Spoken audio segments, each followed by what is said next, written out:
every seat they gave everybody. Remember the old Anaheim Duck goalie mask? They were giving those away at every seat for their opening night.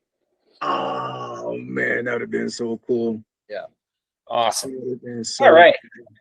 All right, guys. Let's kick things off here. I just started, I think, the recording. We'll see. Yeah. Just for the folks who maybe missed this first part. Welcome everybody to a discussion between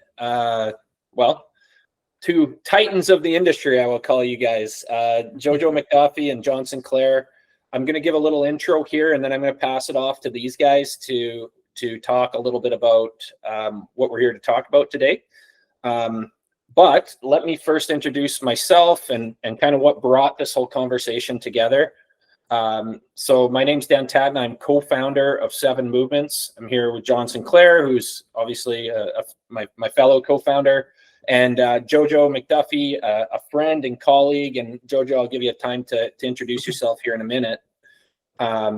So just a little bit about 7 Movements. Like, we've been around since 2013, and sort of the genesis of our story started with me working as a personal trainer in one of John's gyms where he was director of education. And I went to John with a problem, and I said, John, I love all the education I'm getting. It's amazing. I'm learning how to work with performance athletes and make people awesome and better. But how do I get more people into the gym, and how do I introduce more people into exercise? How can we learn more about that? I gave him an example of my grandmother at the time. She was a gardener her whole life, grew up in a farm in Saskatchewan. I said, John, there's no way I'm getting Baba into the gym, but her back's really starting to hurt. Her hips are starting to hurt as she goes in her garden. So now this activity that she once loved so much is now something she doesn't really want to do that much. What could I give her to make her feel better? And that's where the concept of microdosing movement came up, because John came back to said, well, let's get her moving just a little bit at a time throughout the day that'll make her feel better when she goes in the garden, and then we'll give her a little bit of movement after the garden. It'll make her feel better and help her recover faster when she gets out of the garden. So that's how the whole company was born. We wrote our first book. It was called 7 Movements to Keep You Gardening for Life. And since then, we've had a journey of creating digital content, working with research teams at University of British Columbia and McMaster University. And what brings us here today really was a conversation we had with Michael J. Fox Foundation, probably 4 or 5 years ago, John? Yeah. So my father was diagnosed with Parkinson's disease about 4 years ago.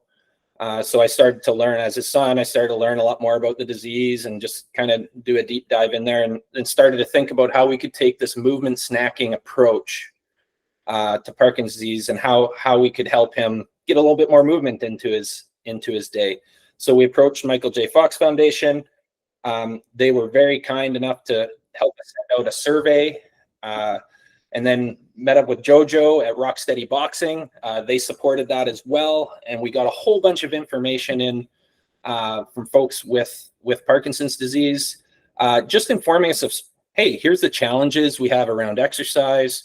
Here are some of the things that prevent me from exercising the way I want to. And we built our first Parkinson's movement snacking program for our platform. We called it our Daily Dose Parkinson's program. And currently we are working with a neurologist here in Kelowna, British Columbia, Canada, Dr. Darryl Weil, and he is in the middle of doing some clinical validation of some of those movement snacking approach to Parkinson's. So it's a really exciting time to be in the exercise space as we start to talk about how we can apply this approach to folks who maybe have unique challenges to incorporating more movement into their day. But we're going to talk today with 2 of the best fitness professionals that I know. And I'm going to let you guys introduce yourselves. And we're going to just have an open panel discussion around our movement snacked approach to Parkinson's. If you have questions as they come up, drop them in the chat. We're going to tackle those at the end. And please ask lots of questions. If you're curious about something, you want them to expand on something, they'll be diving in there. But why don't we kick things off with Jojo? I'd love for you just to share a little bit about your background, what brings you to this call today, and what are you excited about talking about in this space? Yeah, thanks, Dan. Thanks, John. I'm always excited to talk to you guys.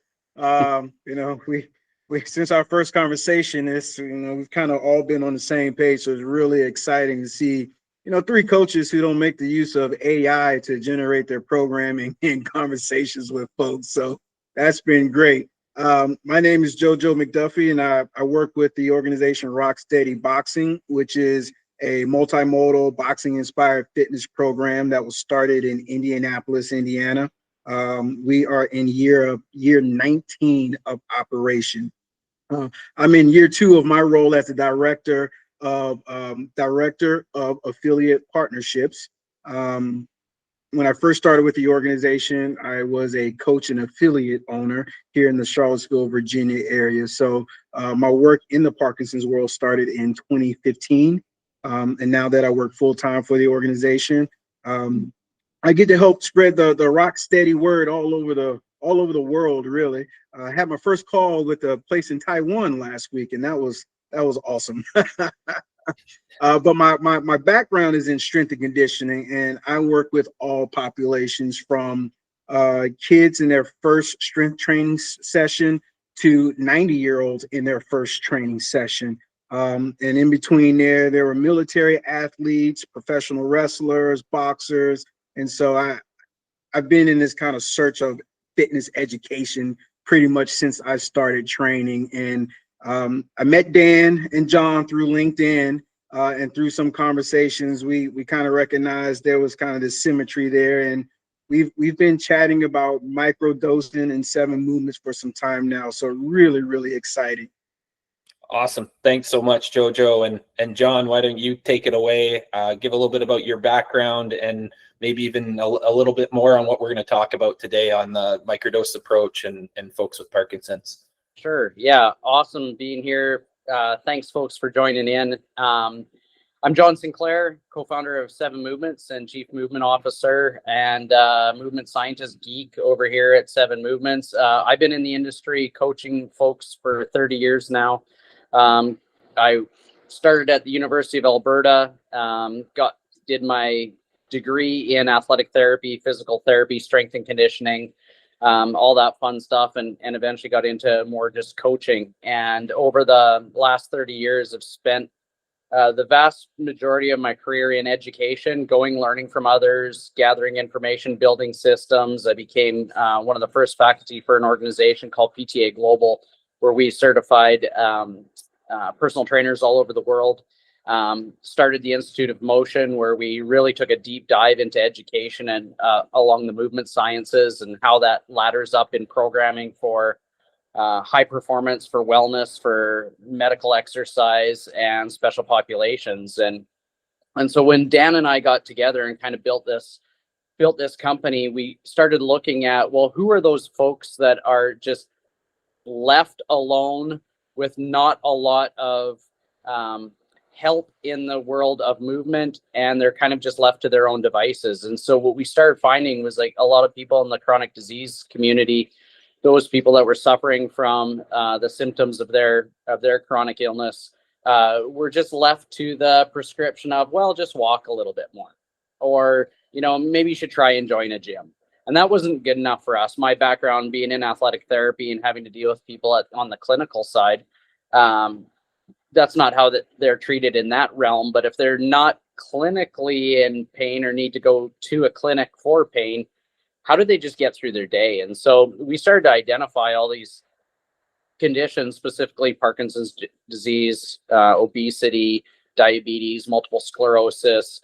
And we started looking at these and saying, well, what we are prescribing in terms of how we look at movement, we know we can help these folks. So what we're going to talk a little bit about today is the concept of microdosing movement, taking a larger dose of movement, breaking it up into little segments throughout the day, and what that does physiologically and what that does to combat the challenges that we have with specific disease. And today, obviously, specifically to Parkinson's disease. So I'm excited to share this and share best practices with Jojo and just have a candid conversation. I hope it stimulates some thought for you guys, but also breeds some curiosity and makes you want to go, hey, I want to ask some questions about this. Because if there's anything that I can definitely attest to, is I love answering questions and having conversations with people. So yeah.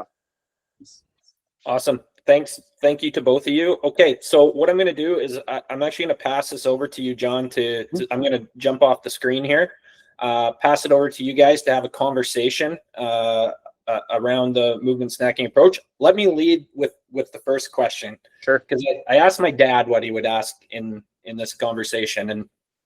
And his big question to me was when we first approached him with this idea of movement snacking, it was, me moving 1 minute at a time, is that really going to make any difference for me? That was a big question he had for me. And well, I know the answer, but I'd love, John, for you to get into this, and you and Jojo to kind of really talk about what we're doing at 7 Movements. It's not just, hey, we're just going to get you to swing your arms around a little bit or kick your legs out. There's a lot of purpose and intention around the development of our movement snacks themselves. So I'll leave it to you guys to discuss that. But that was the question that Dad had for you. I love that. Okay, well, the first thing I would say, and it's funny because my buddy Kirk asked me the exact same thing. He goes, what's the number one thing that you guys could talk about today that would make everybody realize how important microdosing for Parkinson's disease is, and why small doses are so impactful? And the word that I'm going to use one word, and that's input. And so the way I've always looked at how we would approach a movement program specifically for Parkinson's disease is quite simply, if I change the input, I'm going to change an output, right? And often Parkinson's disease is, it's an output disorder. Correct. What it is that the brain wants to do and what it's doing there's interference and there's things that are going on, right? Correct. So the way I've always approached athletic therapy, Jojo, has been, what if I could counter strain the challenge that I have going on, right? If I got a tight muscle, I'm going to stretch it. If I got a taut muscle, I'm going to compress it. Right. What are we going to do to counter strain for Parkinson's disease if it's an output problem? Right. Well, immediately I went, well, we got to change the input. We've got to have a different response so that the brain takes that information and has to receive that information before any new output is delivered, right? Right. And so the 3 things that jump out for me is what we could do to change the input. Number 1 is sensory. If I can change a sensory input, so touch, right?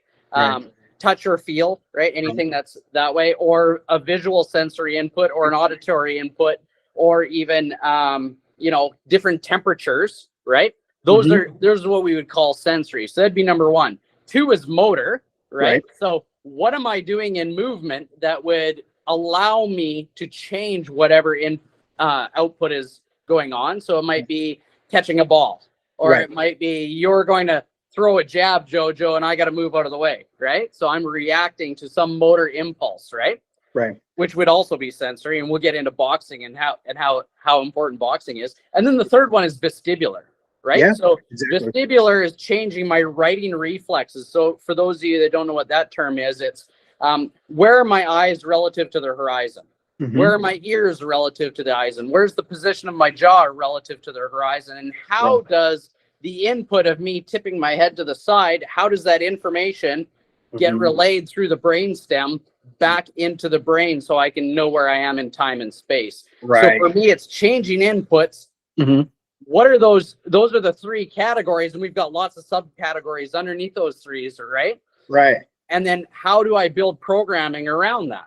Right. And so when we were talking first off, let me just ask, yes, does that make sense to you? And is that a valid approach? Because that's what we've been trying to do. Yeah. And the 2 terms that actually jump out to me are, one, neuroplasticity, right? Yep. So the brain's ability to change and to heal and really to learn new patterns. Yes. And then the other one's going to be proprioception. Yes. Our ability to be aware in space. So when you talk about, tilting the head, what are our eyes seeing? The input, what's the communication? Because that's really what, the eyes are. It's another communication system for us to say, hey, where am I at in space right now? And how, when I change directions, when I go from left to right, what's the impact? What's the effect? What's the information that I'm receiving? So yeah, same page. Yeah, and that's what I love about boxing is we can get all three from that, can't we? Yeah, We right. get sensory, because even if I'm making impact with something, if I'm hitting a pad, or I've even got tactile sensation of a boxing mitt on my hand, right? And I'm making impact with something, I'm getting a sensory response every time I make impact, right? Then you got the sensory response of something that's coming at you, right? Yeah. Boom, it's coming at me. So I'm receiving that information. Motor, I'm moving. Vestibular, I'm dipping. I'm That's right. right. My head underneath it. So you're getting all three all at once. And that's what I love about boxing and why we've put boxing into our programs. Yeah. That obviously resonates with you because that's what you guys do so often. Yeah. The other thing that was interesting to me is when we think of movement, we always think of gross motor movement, right? Like, what am I doing boxing? What am I doing when I play hockey or shooting basketball? We think like gross stuff. Right. But there's fine motor skills that need to be worked on as well, isn't there? Exactly. Right? Exactly. And so when we got together with the Michael J. Fox Foundation, we surveyed a whole bunch of people, and then we came into it and did a focus group with a whole bunch of folks too. So I think there was about 50 people in this focus group. And I just straight up asked them, what are some things that you wish you could do better throughout the day? That if we just gave you something simple, it would improve the task itself, right? Like, what would some of those things be? And we had like being able to do up buttons, right? Yep. Being able to do up my top button on my collar, or being able to play a musical instrument. And the one that really jumped out at me right off the page was, I wish I could write a handwritten note. And I was like, oh man, I wouldn't have thought of that in the programming, right? But I said, I'm a big test, retest, and let's see if this strategy works thing. So this is what we did. I said, everyone take out a piece of paper. You guys could do this right now if you'd like. What we did is we had them write a 15-word sentence, right? It doesn't matter what it is. Doesn't even have to be perfect Queen's English grammar or anything like that. Just go ahead and write out a 15-word sentence. And then what we're going to do is let's change some input, right? And let's do a sensory one. So I said, well, let's just do some clapping of the hands, clap of the skin. Let's twist the skin around, right? Let's tip your head to the side, up and down, back and forth, right? Let's clap your hands really hard, stamp your feet, and then go ahead and write the same sentence. 100% of them improved the quality of the writing, so it was more legible. They wrote bigger, and they were able to recognize their handwriting again. That took like 15 seconds, right? And it had a tangible change to their outcome. And I was like, now this is how we're going to build our Parkinson's toolkit.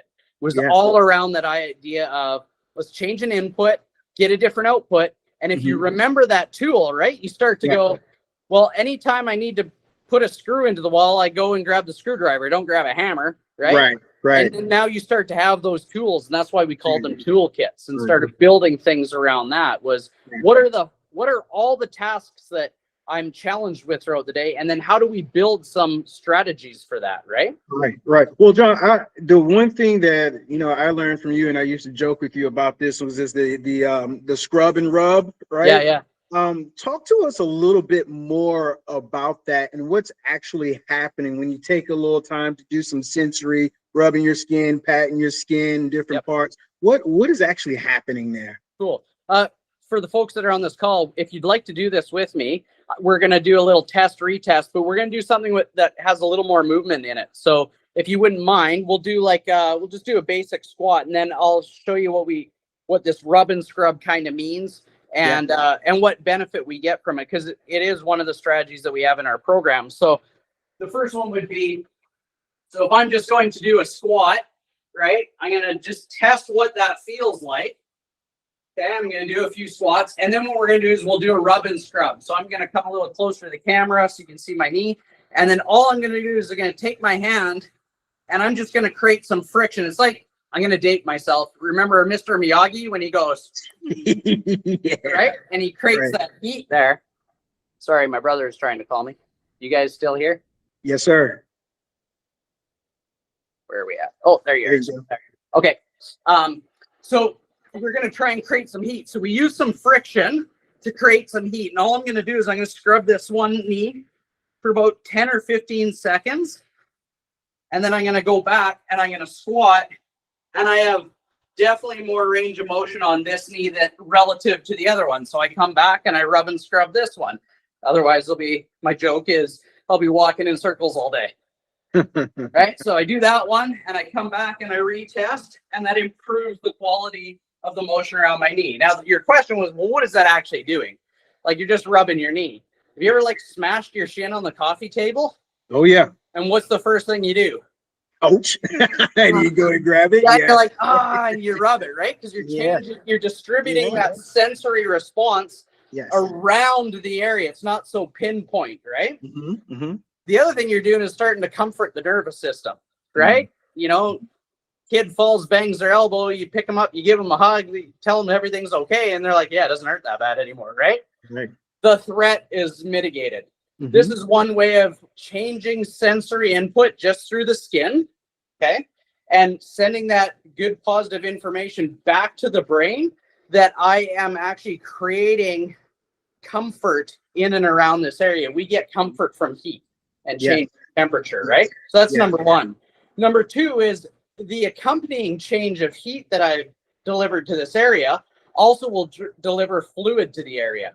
So if I get water and blood going to that area, we get a hydrostatic pressure change that happens in the tissues. You know, when you turn on your garden hose and then the garden hose kind of expands, same thing happens in our tissues. So when we drive a lot of fluid directly into there, that creates expansion, which creates hydraulic lift in and around the tissues, which will pull the joint apart and give it more space. Nice. So when you guys, the next time you're going to start exercising, just do rub and scrub all around the knee and around the bony spots. So I kind of go right to the bones and just kind of grind on the bones a little bit, scrape them a little bit. And that's answer number two. Answer number three is fascia itself. So the outer covering of the muscles and the outer covering of all the little fibers within the muscles, the fascia itself is a very sensory organ. In fact, you used the word proprioception earlier. And fascia itself is a big proprioceptive organ. It helps orientate and get information back to the brain 10 times faster than even nerve can conduct back to the brain. So if we are swimming in connective tissue, i.e. fascia, we are one giant bag of sensory organs. So the more that I can stimulate the connective tissue, i.e. skin is a connective tissue, most people don't know that. But skin is a connective tissue, and it's also very elastic in nature. So if I take skin and I pluck it and it like moves away from me and then comes back, that skin, when I pluck around that skin, is sending sensory information to that area. So one that's really fun I like doing is we'll have someone try some push-ups, and then they pluck the skin around the elbow, and they'll do it again, and they feel like they could do way more on one arm than the other, right?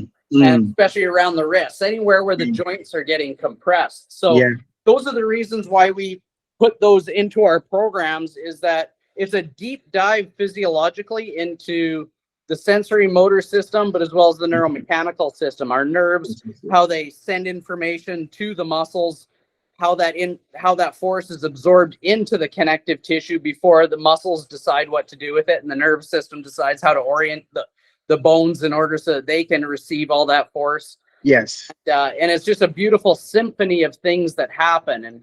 And so when we build these programs, they seem kind of goofy, these little strategies, but there's like multiple layers of physiological explanation or justification as why we put these things in and how we order them, right?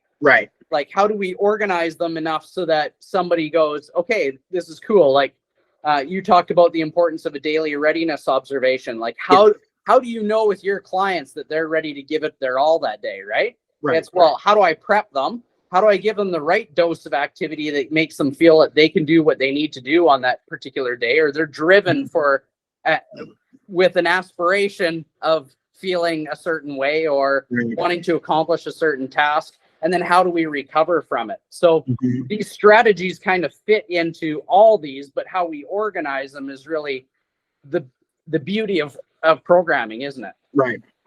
And I would say, you know, from a personal note, the rub and scrub strategy has been a part of my wake up call. So with challenges with my shoulders and my hips, waking up at 4:30 in the morning and trying to just rush and get out of bed is not necessarily what I do anymore. I still have to get up at 4:30, but there's no rushing. There's no moving fast. And so I use the rub and scrub technique to activate myself, right? It's like my supercharger to be able to get out of bed and then start to move efficiently throughout the day with my walking from the door back to the bedroom, to my kids' rooms, and then another stop for my shoulders, just finding different ways to rub and scrub through my chest, into my shoulder, into my traps, to making sure I have that full range of motion for myself.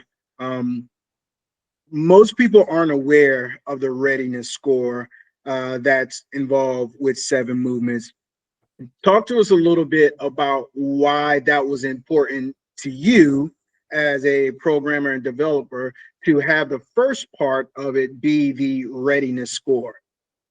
So all of us can probably attest to, you wake up one day and you just don't feel as fresh as you did the day before, or maybe you feel even more fresh, right? And you have a certain element of energy or exuberance that you bring to a day, or perhaps your symptoms are more exacerbated on one day than the other. When I have a client that comes to see me and I'm working with them, regardless of their condition, we always ask the same question, which is, how are we doing today? How are you feeling? How's your body? What'd you drink the night before? Like, did you have a few alcoholic beverages, or did you feel like you're hydrated? How's the state of your nutrition? Did you eat a good meal yesterday or the day before, right? Like, how much fuel have you actually stored as a result of the foods that you've been eating? And that kind of gives me an idea of how much tolerance of stress I can put them under from a physical standpoint, right? Mm-hmm. And we all have a different amount. Like today I scored different than I did yesterday, right? Like all those elements are going to be different from one day to the next. What's important is that we provide the appropriate amount of dosage of stress that your body can tolerate on any given day. And that's going to change from day to day. So if I take that information, then it allows me to determine, well, what do I manipulate in the program so that you feel better when you started? That's always my goal, right? So if you're like ready to go and you're ready to rock on and have a great workout, then you probably have a higher tolerance for stress. So we might try something that's maybe a little bit more challenging, maybe a little bit more intense, maybe make you breathe a little bit harder, right? But if you're someone who's like, man, I didn't sleep well, had an argument with my wife before I left the house this morning, didn't really feel like I ate very well, had a few cocktails, like, John, I am dying. Not doing my deadlift protocol today. Do you know what I mean? Right? It's like the program is not more important than how you feel in this moment. So then the strategy might be, well, let's do some mobility and some recovery strategies if you're really having an off day, right? Versus maybe we'll do some cardio and strength if you're having a great day. If you're right in the middle, we'll do a little bit of both. But at the end of the day, the goal is always with any program, the goal should always be to make you feel better when you finished than when you started. The goal should never be, even if I have an Olympic athlete, the goal is not to hammer the hell out of them and make them feel terrible, right? The goal is how do I get you just a little bit better today? Knowing that the Olympics are 4 years from now, I'm not going to start with the Olympic mega program right here when I've got a 4-year climb to get them there, right? Correct. So it's not what we do in the workout that is so important in the programming. It's how do we choose what's right for that individual in that small bit of time, in that small window of time and space that we're dealing with that person. Does that make sense? Yeah, it makes complete sense. And, you're taking this back to the Parkinson's world, for folks who've been diagnosed with PD, they can tell you better than anybody, every day is a different day, right? Monday to Tuesday, symptomatically, things could change drastically. But I think it's important not only for the person with Parkinson's, but also if there's a caregiver, care partner that's there, having that daily readiness score, having that conversation, the assessing, how I feel, that then determines what's on the schedule for the day. Maybe you had this big plan of getting out there and going for a long walk, but if through assessment you figure out, well, if I still want to go on this long walk, what do I need to do to prepare myself because today I don't feel so great. But maybe if I take a little bit of time to really do some, not just assessment, but also preparation for the task at hand. Yes. The best way to create that awareness is taking this assessment before you go throughout your day to then do the things that you need to do to prepare yourself for whatever the challenges may be, whatever the schedule looks like for the day. Yeah, you nailed it. That's perfect. So let me ask you a question. So Yeah. you mentioned like you go through a little bit of a routine for yourself. Yes. What are some challenges that you've had with some of your Parkinson's clients who, you know, kind of stumble along getting into a routine of just adding more movement into their day? What kind of things do you coach them on to kind of learn how to build some habits around movement that might aid in how they're feeling that day? Yes. For the people that I work with, they are truly overachievers. Okay. And so they want to move as much as possible.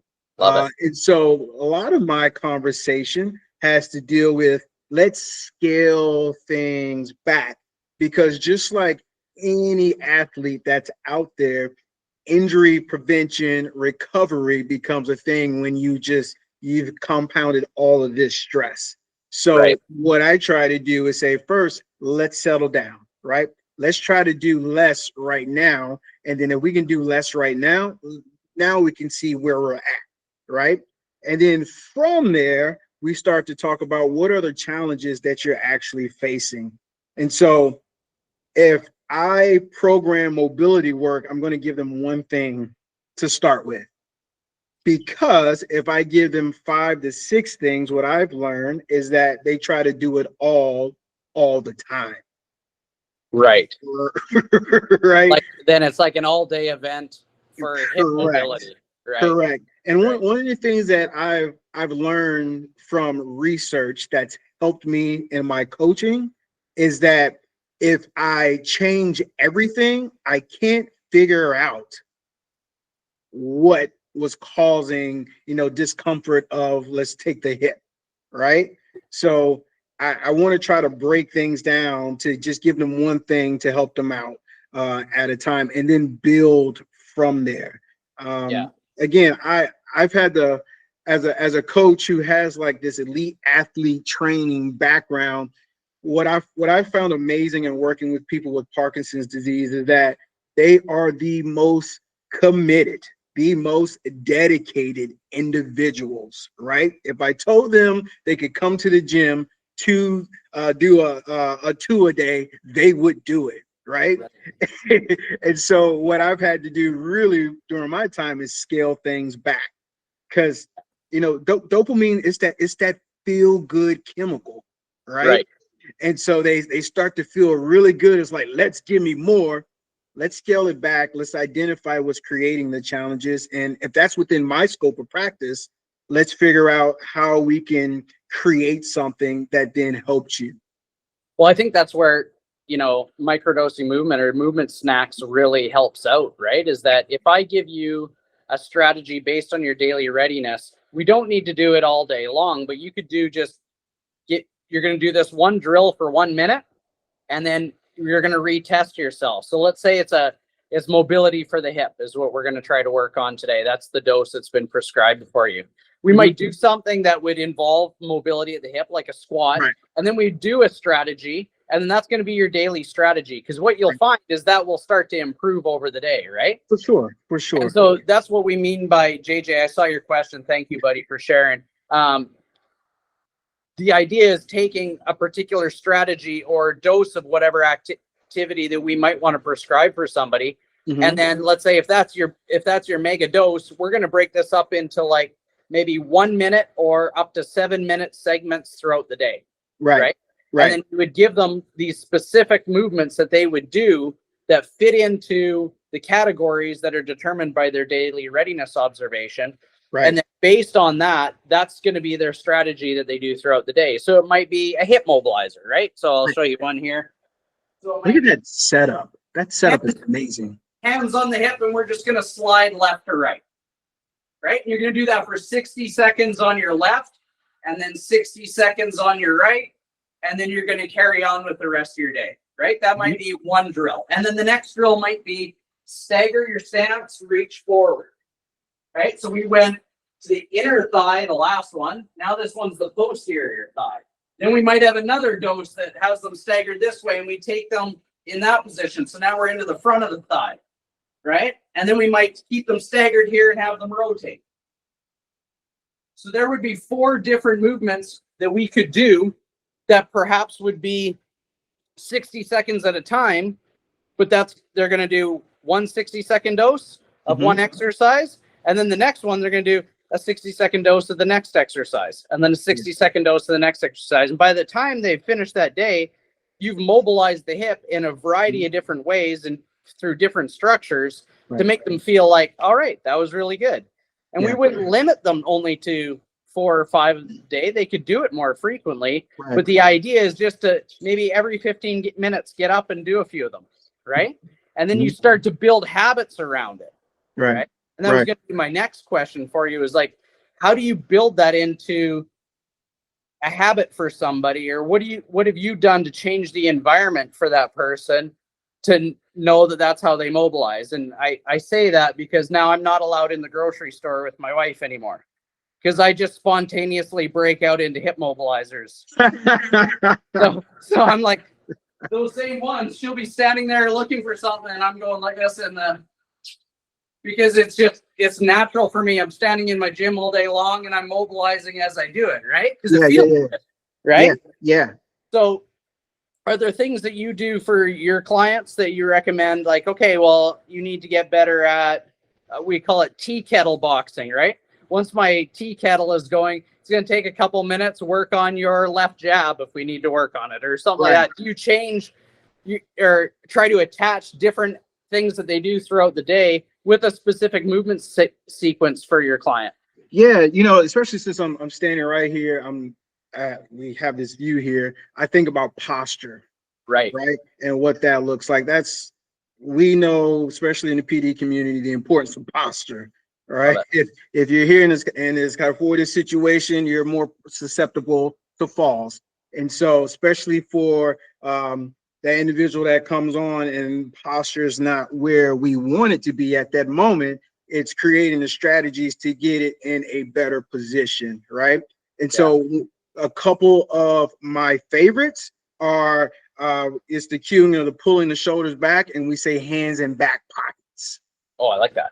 Yep. So if I put my hands in my back pockets, automatically my chest lifts, right? So this is a nice little static hold that you can do at the grocery store that doesn't annoy your wife. Yeah, right? that's a good one. Yeah. I should employ that one more often.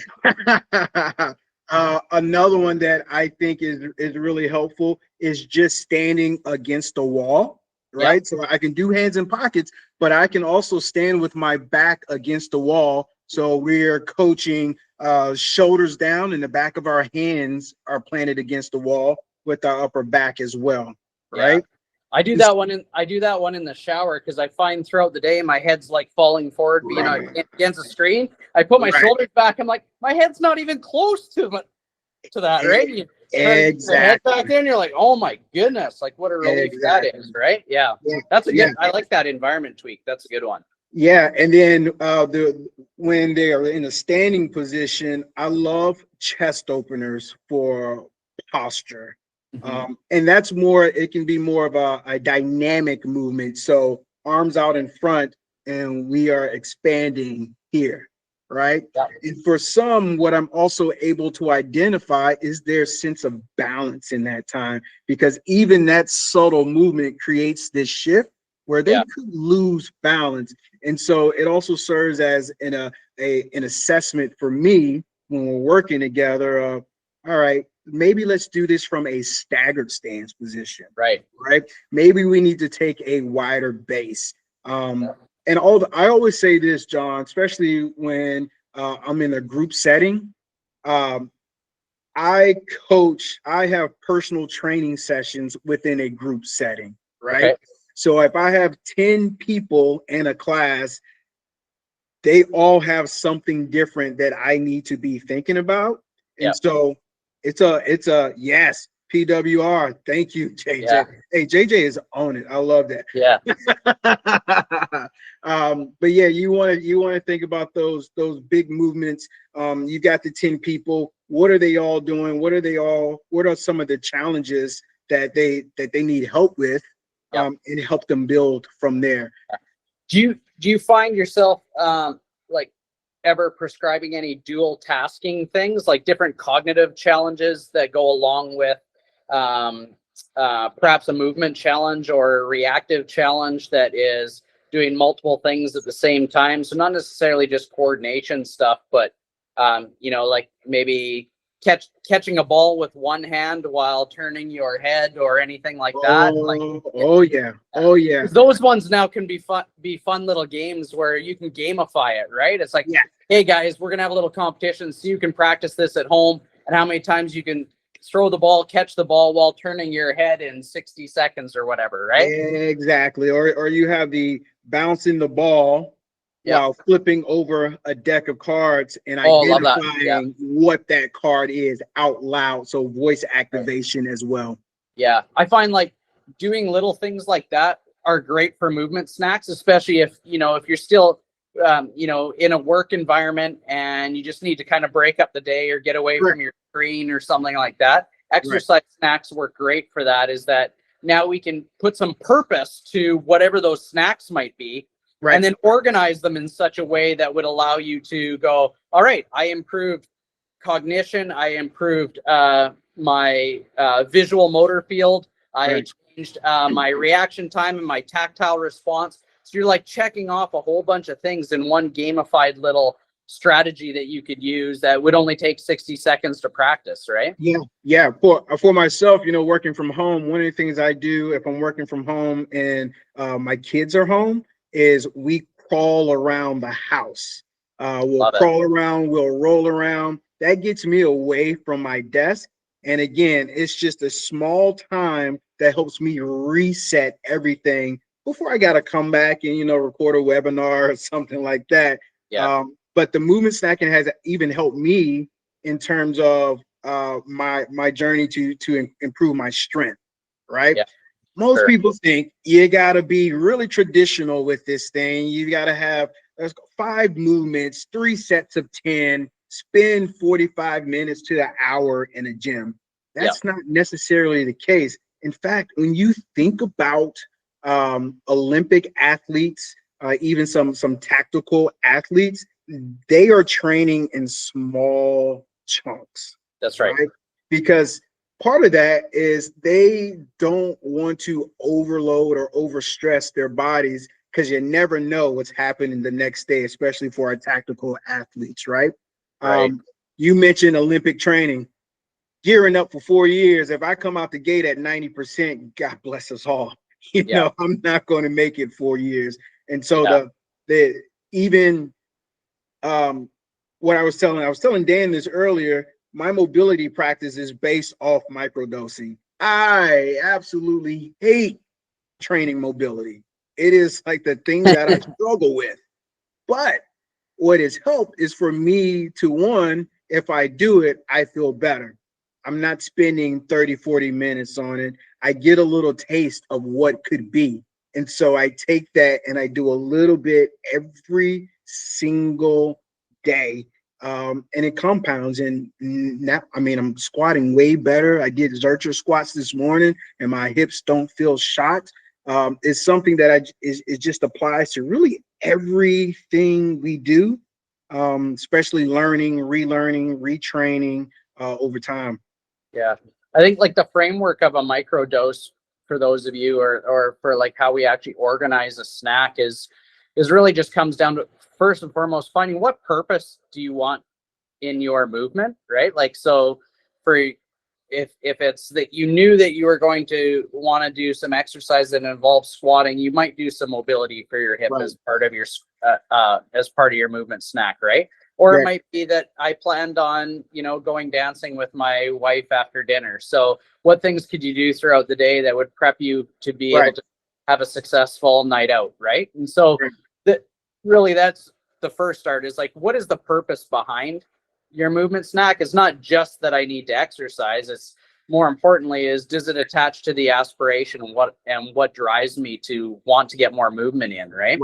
Right. And then the second part to it is there, once you have the intention, then is it specific to the task that you're looking for, right? And so really then it's about, well, what area do I want to improve on first for Parkinson's disease? And we'll say, well, is it a gross motor skill or is it a fine motor skill? Right. So if it's gross motor movement, so I'm moving my whole body in time and space versus doing a simple task that requires fine motor skills, those would have different strategies. And so we would employ the toolkit for maybe some of the fine motor stuff, and then some of the either mobility, strength, cardio, or recovery strategies for the gross motor skill, right?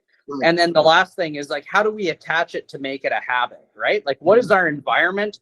And then how do I make it part of my everyday thing, right? Is it every time I go up to fill my water bottle, I'm going to do a particular strategy? It might be shadow boxing for 60 seconds, right? I got a 1 minute round while my water bottle's filling up, you know? And then if it's attached to an environment, then that's something that just, if you're consistent at it and you reward yourself by like, yep, did that today, did that today, did that today, you're going to start feeling better. And then if you feel better, you're going to want to move more. And that's kind of like the brilliance behind the snacking that we found, not only for our athletes, but just people that feel like they need to move a little bit better and feel a little bit better throughout the day, regardless of their conditions or symptoms. Yeah. And really, I think kind of going back to that is the launching point is really creating awareness. Like, what do I need? After you can determine like what's going on here. Is it mobility? Is it stability? Is it like the use of my eyes? Like, what are the challenges? How do I address these challenges? And how do I be consistent in this practice to see improvement? So, you know, we're all dealing with different things, right? For our folks with PD, maybe it's, you know, your gait. You know, walking presents challenges. Maybe it's just mobility in general. You know, maybe it is that fine motor skills that you want to see improve. If you make this into a practice, you will see yourself get maybe marginally better every day, and you're completely aware of it. I use the example for myself of I practice Spanish language every day consistently for less than 10 minutes. My Spanish has gotten better. I am at a very elementary level, right? But now I can have very small conversations with my daughter, who is now in the 7th grade, who's been taking Spanish since she was 5 years old. That's awesome. Right? And that's one of the things that I really want the folks out there to understand when you talk about microdosing and movement snacking. It's like you can use it as a tool to improve the things that you've identified that you are having challenges with, right? But it has to be consistent. It's not just an exercise. It's not just working out. It is a practice, right? It becomes your martial arts, right? To get back to Mr. Miyagi. It really helps you over time if you can stack some wins, and you'll see the improvement. You really will. So yeah, that's awesome. Dan, thanks for jumping back in. Yeah, no, I wanted to ask you one more question to you guys, and then what I want to do is just give a bit of an overview of what's available at 7 Movements for the folks on the call. But the question that I really had is, I know there's people registered and people going to be watching this who are caregivers or spouses or children, or they're coaches that work with folks with PD. Okay. And sometimes the question is like, how do you introduce movement snacking to these folks, particularly if they're kind of have maybe an aversion to exercise, like maybe we're like my dad, where I kind of left off, where he's like, I don't know. What's your approach, John, from a behavioral standpoint to help someone sort of get started and like, hey, give this a try. It's going to actually really help you. Yeah, I usually start with like what tasks or things that you do throughout the day are most important to you. Mm-hmm. So we start there, because if I start and I go, okay, I need you to do 60 seconds of squats, and like, I'm not squatting for 60 seconds, like 10 times a day. You're nuts. I'm not going to do that. Right. So it usually starts with what tasks are most important to you? And then what do you love about that task? Right. And so if it's a gross motor thing, if it's playing an instrument, then it's like, all right, we're going to do these strategies to improve your ability to play the saxophone. Or that would be like how we organize the snack for that. Right. But if it's someone that's like, well, I really like being in the gardening, like your grandma. Right. Yep. Then it's like, all right, cool. What do you love about gardening? Right. Is it the physical part of it? Is it the fact that you're planting something and something grows and then you get to eat it? Like, what is it about the aspect of gardening you love so much? What do you not like about it? What do you wish was better? And so if I ask those questions, then it gives me an idea that I can attach meaning to that particular strategy for that individual. Mm-hmm. And then it gives them like, okay, well, this makes sense, because now if I get better at this, I'm going to enjoy the things that I love. So that's usually my first strategy, Dan, is how do we ask the right questions to get a purposeful, impactful snack that somebody's going to want to do. And then we attach it to an environment. So like every time that you go get a cup of coffee, you're going to do this. You're going to work on your left hook, right? Because you want to get better at boxing. So that's that. While you get that, I need 30 left hooks. Yeah. And while you're at it, you may as well do a right hook too, just to help reinforce that left hook that's dragging behind, right? And then have your cup of coffee, sit down. So if you start to apply these different strategies to the environment, then now we've done something with purpose. We connected it to something that they're already going to do anyways. And then we gave them complete direction on what they're going to do, how much they're going to do, and what times a day they might want to do it at, right? Right. Yeah. You know, I love the framing of that. And what I think about it, how I think about it is what do you really want to do? Like, what's the one thing that you are missing out on, or you feel like you're missing out on? So I remember two examples. I had one individual who just really wanted to feel comfortable and safe getting out of a bathtub because bubble baths was her thing that she missed the most. Love it. On the other hand, had a guy who had been diagnosed with PD for about 15 years at that time. And the reason why he came to us at Rocksteady is because he wanted to at the very least, be able to walk the back nine with his son. So he was a golfer. And so as a part of their plan, it's, we're going to teach you or improve your balance, make you feel comfortable with, how are we getting in and out of a tub? How are we getting down to the ground, sitting down in the tub, and then safely getting out? For him, there were some other challenges there, but what was his gait like, right? But also, what was his conditioning like? How was he producing rotational force? Because that also kind of impacted his level of fatigue. But identifying what's the goal here? What is it that you really want to do? And what I tell many of our coaches is that I am not training them against Parkinson's disease. I'm really trying to help them to do the thing that they love the most, right? And providing those strategies to help them get out of the tub. And, it's performance training. I want to perform better by being able to walk the back nine. Yeah, love that. Awesome. Thanks, guys. I mean, I think that's fantastic. And exactly sort of, it's funny, that's how my dad applies. So just to share with the audience, because I'm very proud of him, my dad is the most consistent user on the 7 Movements platform. He's used it, I think, now well over 200 days in a row, done his 7 1-minute snacks every day. He does them in the commercials. between sports that he's watching. That's He's a big perfect. hockey, football guy, so he's always watching sports.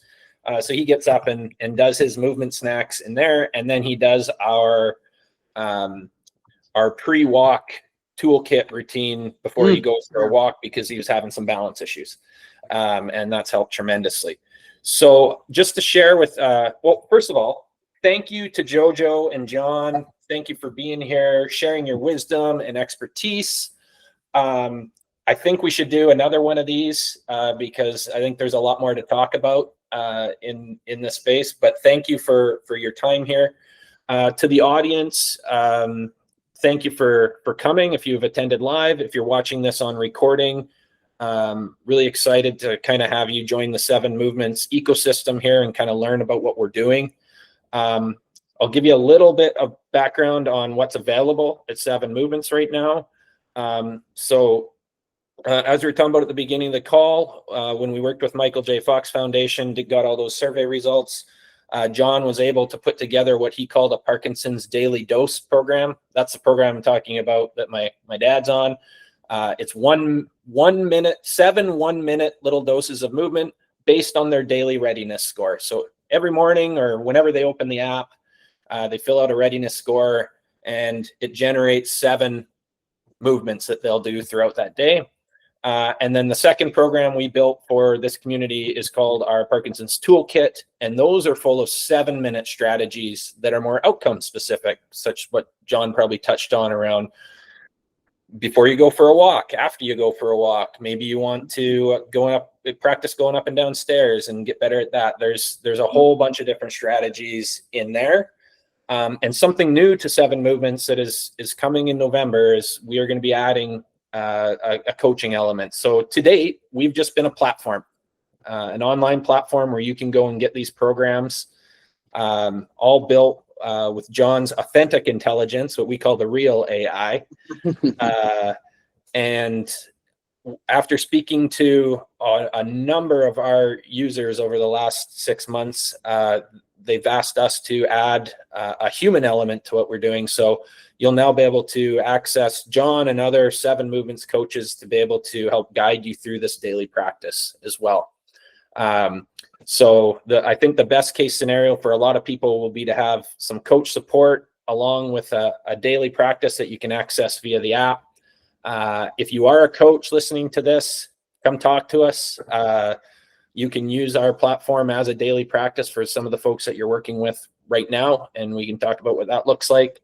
But just excited to have you here. Follow us on socials. We put out movement snacks all the time on Instagram and YouTube. There's a whole bunch of 7-minute morning routines that you can do there as well. And you're now a part of our email. So everyone on the call here will get an email after this with some information. Reach out to us if you have more questions. If you didn't get a question answered or you have a thought after this, email it to us. Like I say, I'd love to bring Jojo and John together again for another call. That's a lot of J's in there, so that's good. Bring these guys back together, have another conversation just like this one. So thank you, everybody. Thanks, John. Thanks, Jojo. And we will see you all again. And don't be afraid to reach out to us. 7movements.com. Dan at 7movements.com is how you can get a hold of me on email if you want to have a discussion. And we will see you soon. Thanks, everyone. Thank you, guys. Thanks, guys.